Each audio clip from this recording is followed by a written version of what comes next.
Responda rápido. Somos salvos pela lei ou pela graça? Esta é uma pergunta que muitas pessoas têm feito. E este assunto tem causado polêmica no mundo religioso.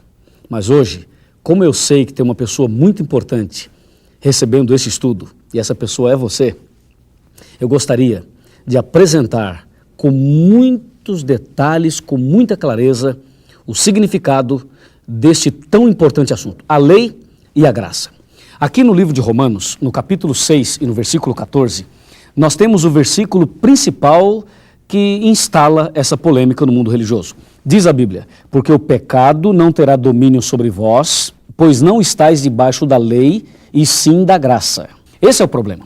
Muitas pessoas evangélicas, pessoas pentecostais, pessoas católicas, pessoas de uma forma geral, elas acham assim: sou salvo pela graça e a lei acabou, a lei foi abolida. Você já ouviu falar que a lei foi abolida?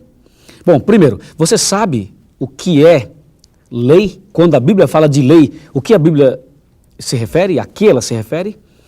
Dentro da Bíblia nós encontramos pelo menos dois tipos de lei: a lei moral e a lei cerimonial. São dois tipos de leis.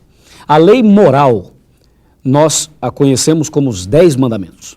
E a lei cerimonial já está dizendo, são leis e cerimônias. Cerimônias de cordeiros, sacrifícios de animais, que existia no Antigo Testamento.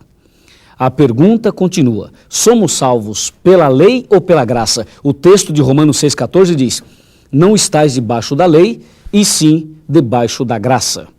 Já já você vai entender esse versículo de forma correta. Mas antes, eu gostaria que você me acompanhasse num raciocínio muito interessante. Uma certa ocasião, Jesus estava andando e os discípulos estavam acompanhando Jesus e apareceu um jovem rico, muito rico. E ele, encostando, chegando perto de Jesus, colocando a mão sobre Jesus, disse: mestre, que farei eu de bom para ganhar a vida eterna? Está escrito em Mateus 19, versículo 16. O que eu devo fazer de bom para ganhar a vida eterna? Aí Jesus também colocou a mão no ombro dele e respondeu: olha, bom só tem um, que é Deus. Mas se queres a vida eterna, guarda os mandamentos. Você pode ler isso na sua Bíblia, Mateus 19, versículo 16 e 17. Jesus foi claro: se você quer a vida eterna, guarda os mandamentos. Eu pergunto a você: você quer a vida eterna? Você quer ter a vida eterna? Então lembre-se do conselho de Jesus: guarda os mandamentos. Mas agora eu pergunto: quer dizer que só vai ganhar a vida eterna quem guarda os mandamentos? Então eu sou salvo pela lei, certo? Vem cá. Errado. Não somos salvos pela lei. Mas se não somos salvos pela lei, como Jesus disse: se queres a vida eterna, guarda os mandamentos, em Mateus 19. Calma, vamos agora ver o que o apóstolo Paulo e Silas responderam ao carcereiro. Paulo e Silas foram presos e lá aconteceu assim um milagre. Houve um terremoto na prisão. As portas da prisão, as portas se abriram. E naquela noite, o carcereiro queria se matar, porque todos os presos estavam livres depois do terremoto. E quando o carcereiro queria se matar, Paulo e Silas responderam a pergunta do carcereiro. Eu vou ler, está bem aqui, olha, no livro de Atos dos Apóstolos, capítulo 16, versículo 30 e 31. Confira comigo. Depois, trazendo-os para fora, o carcereiro disse: senhores, que devo fazer para que eu seja salvo? 31. Responderam-lhe: crê no Senhor Jesus e serás salvo tu e a tua casa. Você percebeu? Em São Mateus, Jesus disse: se queres a vida eterna, guarda os mandamentos. Mas aqui em Atos, Paulo e Silas responderam: você quer ser salvo? Crê no Senhor Jesus e será salvo tu e a tua casa. Agora a polêmica está instalada. Eu sou salvo pela lei ou pela graça? Basta ter fé em Jesus, basta crer em Jesus e eu estou salvo?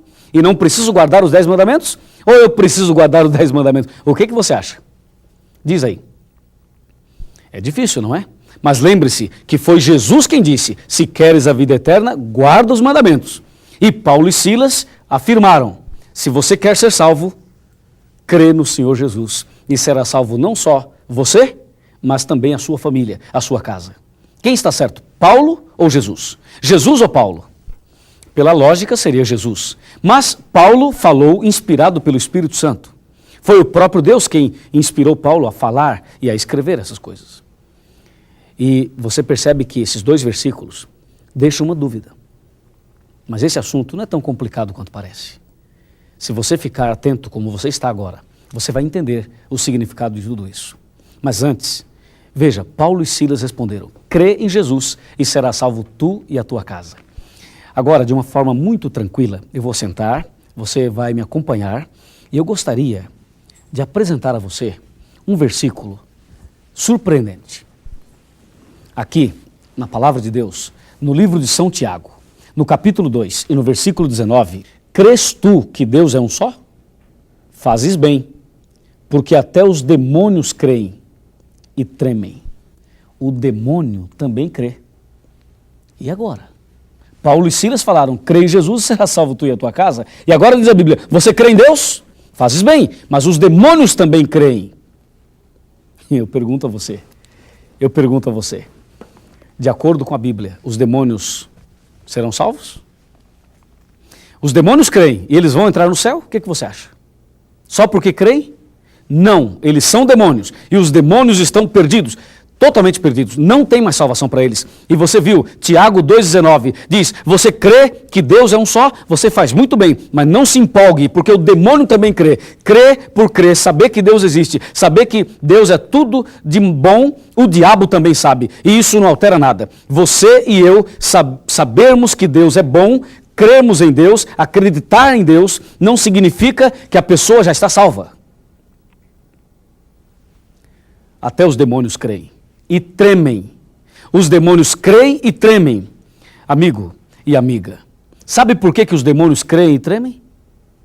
Porque eles não aceitaram a verdade e não se firmaram na verdade. Mas eu quero dizer uma coisa a você, vem aqui. Não é só o demônio que crê e treme. Eu conheço muita gente que conhece a verdade e treme também. Eu conheço muitas pessoas que já estudaram a Bíblia, já conhecem toda a verdade e treme de medo, não quer tomar uma decisão, não quer se batizar, não quer nascer de novo, não quer ir para a igreja, fica ali só dando voltas e diz: eu sou uma boa pessoa, eu sou um bom homem, eu sou uma boa mulher, pago minhas contas, trabalho, não falo mal da vida de ninguém, eu sou uma boa pessoa.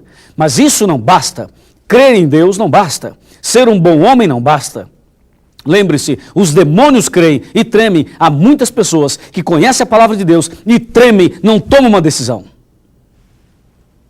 Aí você entende que crer não é tudo.